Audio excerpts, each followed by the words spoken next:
So good morning, Sinead. Thank you so much for taking some time out to get involved in Business Owner Spotlight. Go ahead, introduce yourself and let us know a little bit about what you do.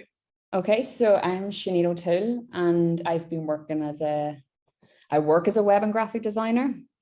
I work as a web developer and I've been doing it for 10 years now.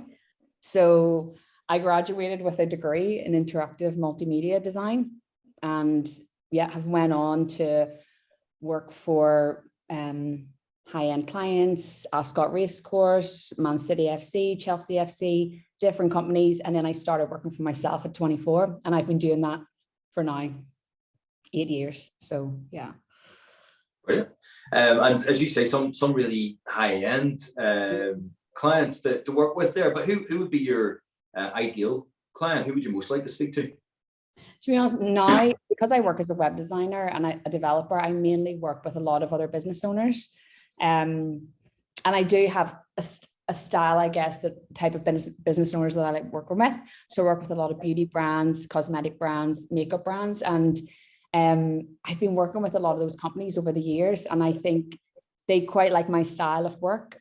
So, they've kind of become like an ideal customer for me. I think sometimes when you work as a designer, you have like a niche of the type of work you do or type of companies that you work with. But yeah, so a lot of business owners is basically who I work with, and those who are kind of eager to push their business to the next level. Even their online presence, they want to boost it. They want to, start selling more online. They want to revamp their websites, anything to kind of push their business is the customers that I work with. Cool. And so you're helping them do that online, and you want to work with people who want to take it to the next level, you said there. Yeah, pretty much, yeah, in their business. So a lot of the work is for clients that have like online stores or websites. They're maybe feeling like their sites are not getting the traffic that it needs, or people aren't really engaged with it, or sales are low, or just the overall look of it isn't what they want or what they needed. So I've done a lot of work where I've revamped a lot of sites for people, or I've started them from scratch. And yeah, as I said, like I've been freelancing since I was 24. I'm now 32, and that's 8 years of freelancing as a web designer, which is insane because even to make it past the first year is unbelievable, let alone 8. So it's obviously working and a lot of happy customers to date. So and that's the thing. So it's working, and you're obviously giving customers what they want and need. So what do you think it is? What's your USP? What sets you apart?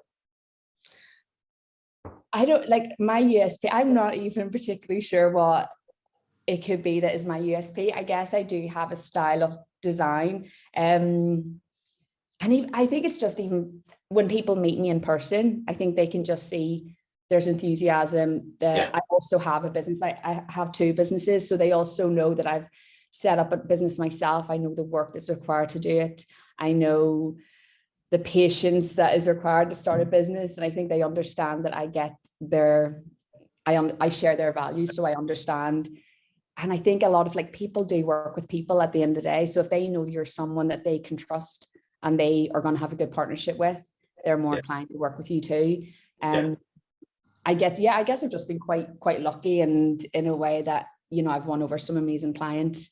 But I generally do, I love their brands and I take a real interest in their business in general, rather than just getting paid and, disappear. And it's more like I actually, enjoy their business, working with them. So a genuine interest, and it's am I right in saying it's kind of helping them tell their story online? Is that kind of what you're doing? Yeah, pretty much. I suppose it depends what it is they want to offer online. If it is the case of like sharing their story, or if they're selling anything, everyone's quite different in terms of what they're after with their websites. But yeah, I mean, I just, take a strategy. I can't say this word, strategic approach. There are certain words I can't say, and that's one of them. But take, the approach to making everything, their website better. It's all to help them get more sales and help them improve as a business. So in general. Yeah, so that's really cool. So you have been freelance, you say, for 8 years, which is, it's tough to make it through any first year in business, isn't it? no matter what you're doing. So what would you say, what's been the biggest learning you've had since you went out on your own? The biggest learning, I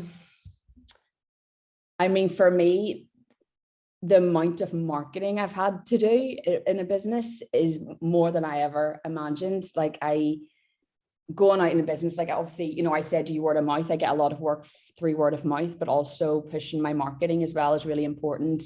Running ads, everything like that. This is something I've had to learn as I go along. Yeah. And I studied a marketing course, and I never had any experience with marketing when I started my business. So a lot of stuff is self-taught. Yeah. And, you know, keeping up with everything, moving so fast, it never stops. But the amount of marketing there is and the constant need for it has been, a real learning curve. But I'm improving at it all the time. And that's just part of business. I mean, you do feel like a business owner, you take on quite a few roles. And that's just one of them. But you know, one of the hats to wear. What is there? Just one of the hats you have to wear in business. One of the hats. Yeah. So many roles in the background. But I mean, I know there's people that do marketing and they absolutely love it. For me, it's like, I mean, I do it because I need to do it. But there's a lot. I think a lot of time people think of marketing, they just think SEO and that's it. But there's such huge sides of it. And it never stops. But that's one thing. Consistent. Yeah. So that's, you know, you've learned that as you went out on your own, you got a market, which is cool.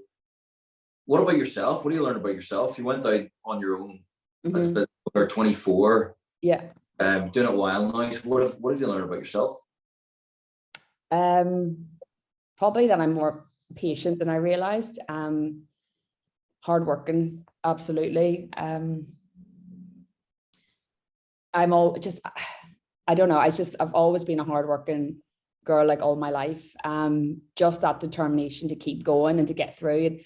Definitely, like, as a freelance for 8 years, there is definitely times when you question, am I even doing the right thing? This is tough. This is a lot of work.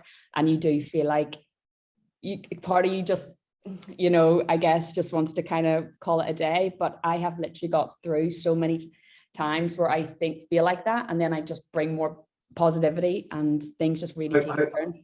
So that's really cool. I think it's very common. So how, you know, you've got the day when you're like, you know what, this is just too much. I'm not getting anything out of it. It's a hard slog. I'm just going to go and get a job, do a 9 to 5. How do you get yourself out of that? I think it's because, for me, there's just, obviously there's pros and cons to run a business, of course, but for me, the pros just always outweigh it. I mean, there is definitely times where business can be tough. Okay. So there is a lot of competition. There's a lot of people doing similar things and you're trying to stand out. I've always just think outside the box, and I'm always bringing new things to the table and keeping up with a very fast moving industry. I'm very, very good at learning new things. So I'm keeping up with trends, and I'm always pushing myself to be the best. What is it that really makes you want to be the best every day, year after year? No one's ever asked me that before. Like, there must be something for you to do it for 8 years consistently and you know, work with some of those amazing clients. There must be some fire there that keeps you excited. There definitely, I mean, there definitely is fire. I you know, and part of me does love the freedom. So the biggest motivator for me when starting my business was I always wanted financial freedom my whole life. That's literally all I ever wanted. I always wanted to control my finances, and I always wanted to control my time. Yeah. Obviously, as you said, if you go into 9 to 5, you don't have your control of your time. You don't have control of your finances. You wait for your boss to pay you at the end of the month. I can't do that. I just can't do that. That's just not, I just like the financial freedom that comes with running a business and just being able to manage my own time and even my own decisions. You know, when you've worked for companies and you don't always agree with the decisions they've made, and you know you would have done it differently, but you can't, you know, they're always going to have the say at the end of the day, you know. So I think just being able to have like my own say in everything, my own control over time, what goes out. I mean, the work that I put out is always to a really high standard. That's the way I like to put it out. I don't, you know, nothing is half-assed. It's like always to the best it can be. And I take, proud of myself for that. And I think it shows in the work, and that, I guess that's why this has continued for as long as it has. And so, yeah, I probably don't give myself enough credit sometimes, to be honest, but yeah. So no, I mean, I'm getting you, massive autonomy and pride in your work, and that's cool. That's what keeps you turning up day after day, year after year, which is amazing. So, what about then? What where do you see the business going in the next 5 years? In the next 5 years, I would love to kind of have more people work with me, obviously. Taking on, at the minute, I take on quite a lot of roles. So I really want to have more people taking on those roles that they enjoy and are going to really, really push us to the next level.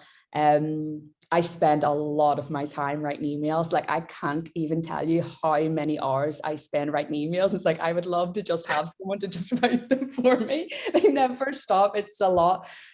Just having an office, more staff, and yeah, that would be the dream.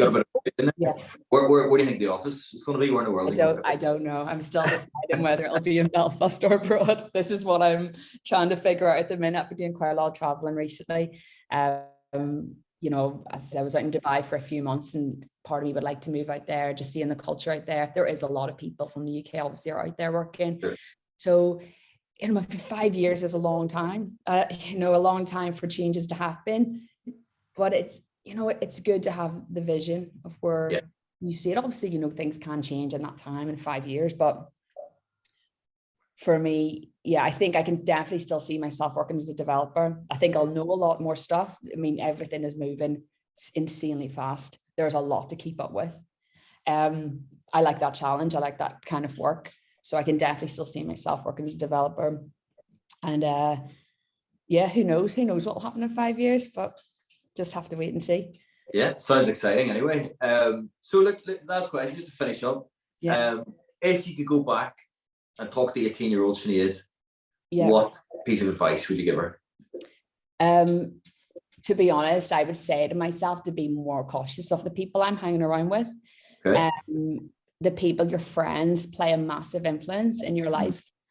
My circle these days is very small, but that's the way I like it, because I hang around with people that share the same mindset or values as me. When I was younger, I was hanging around with the wrong people, and people that spend a lot of time gossiping, drama, pointless conversations that literally go nowhere, and just feel like these are not helping me. And I would say to myself, just be more cautious of the people you hang around with.